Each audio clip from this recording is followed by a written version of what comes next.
वर्तमान भाजपा सरकार को पता चल गया है कि देश की जनता को धर्म की चटनी चटा के ही हम सत्ता में बने रह सकते हैं। ये दूसरी ओर उद्योगपतियों के इशारों पे या उद्योगपतियों के साथ में मिलके देश की खनन संपत्तियां जो हैं हमारी, उनको कैसे हड़पे, कैसे निकाले जी, कम समय में कैसे निकाले, कैसे निकाल के खुद को और उद्योगपतियों को लाभ पहुंचाए, उस नीति से वर्तमान केंद्र और राज्य दोनों सरकारें चल रही है। अभी सरकारों का एक ही फोकस है। अभी मोदी जी कह रहे हैं और भाजपा के नेता कह रहे हैं कि दुनिया में डंका बजाएंगे भारत का। दुनिया में डंका बजा रहे हैं, बिल्कुल। कैसे बजा रहे हैं ये जी? जापान की कंपनियों को लाके नॉर्थ ईस्ट में बॉक्साइट का अलग अलग जो मिनरल्स है उनका टेंडर दे रहे हैं जी। ऑस्ट्रेलिया की कंपनी को बुला के हमारे सोने की जो माइनिंग है, लगभग ऑस्ट्रेलिया की कंपनी है। अमेरिका से बुला रहे हैं, इंग्लैंड से बुला रहे हैं, अलग अलग देशों की लाखों, मतलब सुनने में आया सैकड़ों कंपनियां इंडिया में खनन के लिए बुला रहे हैं जी।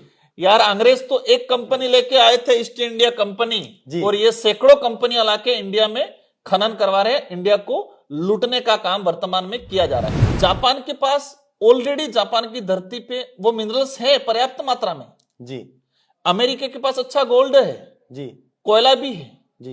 कई देशों के पास अपने मिनरल्स को सेविंग रखते हुए दूसरे देशों से जाके ला रहे हैं जी। और भारत एक ऐसा देश है कि दूसरे देशों से कोई मिनरल्स नहीं ला रहा है, हमारे देश से खोद खोद के सारे देशों को दे रहा है। तो परिवार में मुखिया किसको माना जाता है? जो मुखिया सेविंग रखे और बाहर से कमा के लाए, उसको परिवार का मुखिया कहा जाता है। हाँ।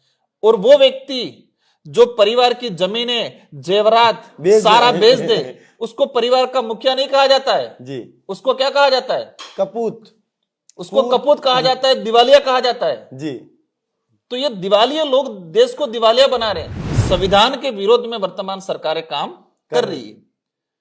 उनका उद्देश्य जमीन हड़पना, आसपास पेराफेरी इलाका यूडीए का बढ़ा के वहां की जो राजस्व की जमीन है, चारागाह बिलाना जो जमीन है, उन जमीनों को अंदर लेके उनको प्लॉटिंग करके बेचने का उद्देश्य से ये लोग काम कर रहे हैं।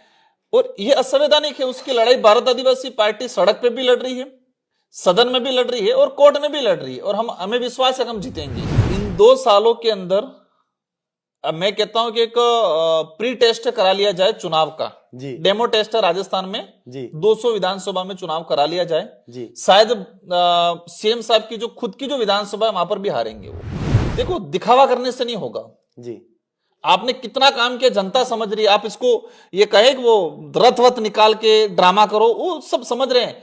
अधिकारी, प्रशासन, कर्मचारी सब बेचारे परेशान हो गए हैं। आज महाराणा प्रताप के नाम से कई सेनाएं बनी, सत्य सेना हो, करणी सेना हो, कई हो जी। मैं इनसे सवाल करना चाहूंगा कि आप सिर्फ महाराणा प्रताप का नाम देके राजनीतिक रोटियां सेकना चाह रहे हो? आप आज आपके पास ऑप्शन है जी।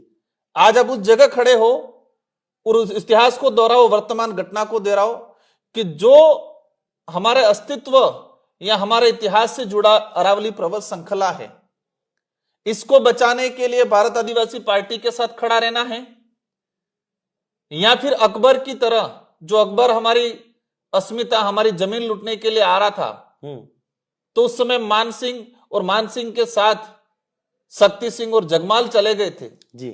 तो वर्तमान जो सेनाएं बनी हुई हैं, क्या आप अकबर की, महाराणा प्रताप के समय अकबर के साथ जो खड़े रह गए थे, उस तरह आज भाजपा के साथ जाके खड़ा रहना है, जो आज भाजपा अरावली पर्वत श्रृंखला को खत्म कर रही है? या फिर अरावली पर्वत श्रृंखला की लड़ाई जो आज भारत आदिवासी पार्टी लड़ रही है, जिस तरह हल्दी घाटी के युद्ध में यहाँ के भीलों ने पुरजोर तरीके से साथ दिया था और हमारे अस्तित्व, हमारा जल जंगल जमीन को बचाने का काम किया था, हमारी धरोहर को बचाने का काम किया था, उसी तरह आज भारत आदिवासी पार्टी अरावली पर्वत श्रृंखला को लड़ रही है। तो आपको तय करना है किसके साथ खड़ा रहना है।